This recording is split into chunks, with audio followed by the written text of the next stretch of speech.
We are going to be replacing the starter motor on this Chinese 125cc quad. So the issue we have is if we go to start it,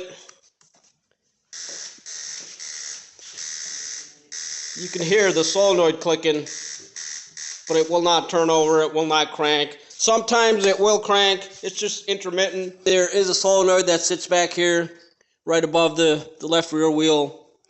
That seems to be working. Another thing you can do is check for voltage here, right at the starter.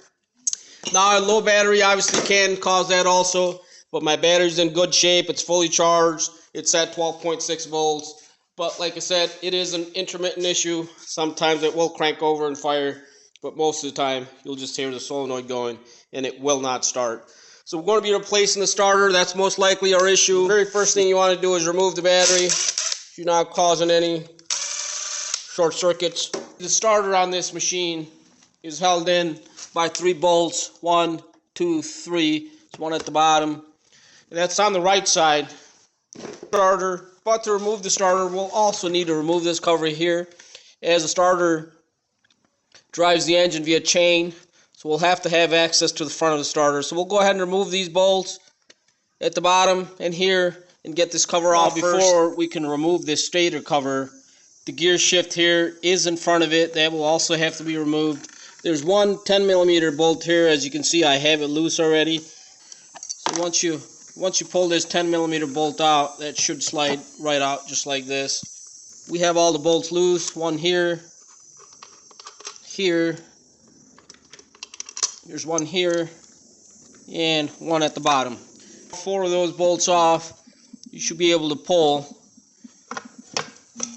the stator cover right off. And that will expose the chain that the starter drives, which is right here. And there's also 3 bolts on the other side of the starter that actually hold the starter in. To remove this chain from the starter, you will need some snap ring pliers. There's a clip that holds the gear onto the starter. So we'll go ahead and remove this clip, just like so. Once that clip is off, we should be able to slide this gear off of the starter, just like so. We can set that aside. Now we can unbolt our starter from the other side. We have the gear and chain removed from the front of the starter. We can move to the right side of the machine. As you can see, there's 3 bolts, 3 8mm bolts. We'll go ahead and remove those. I've already had them loose. There's one at the bottom here.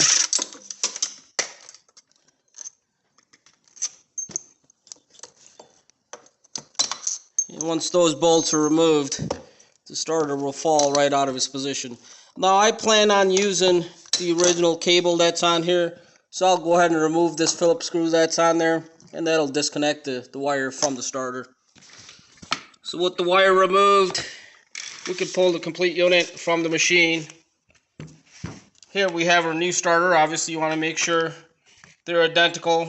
We'll also go ahead and pull this gear off the new starter. Here we have the gear pulled off.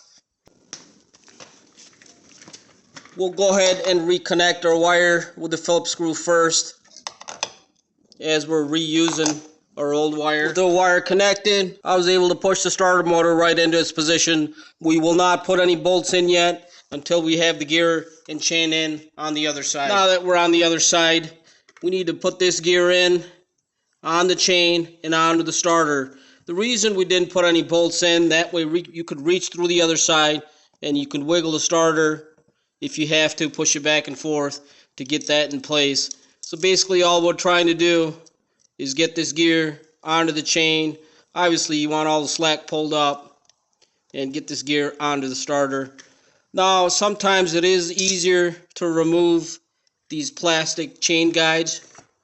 Here's one on this side and this side, just so it gives you enough slack in the chain to get that gear on. Or gear and the chain onto the starter. You want to make sure it's on the gear properly at the bottom also.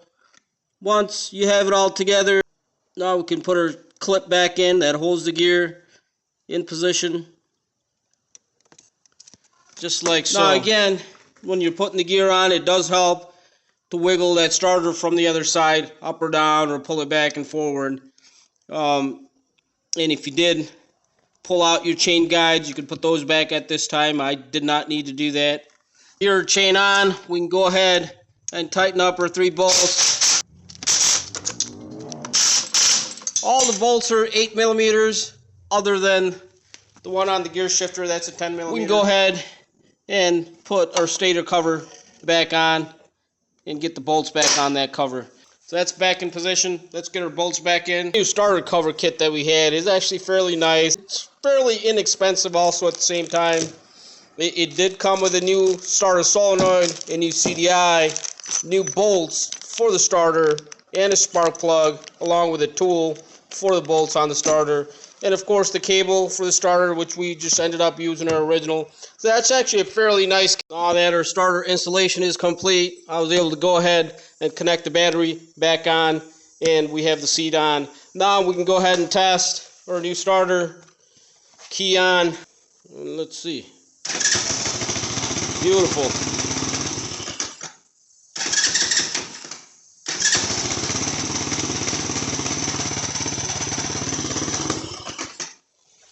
So that works perfect. Not that hard of a job to do. Hopefully this video has helped somebody out. I will leave links to the products in the description for you. I thank you for watching.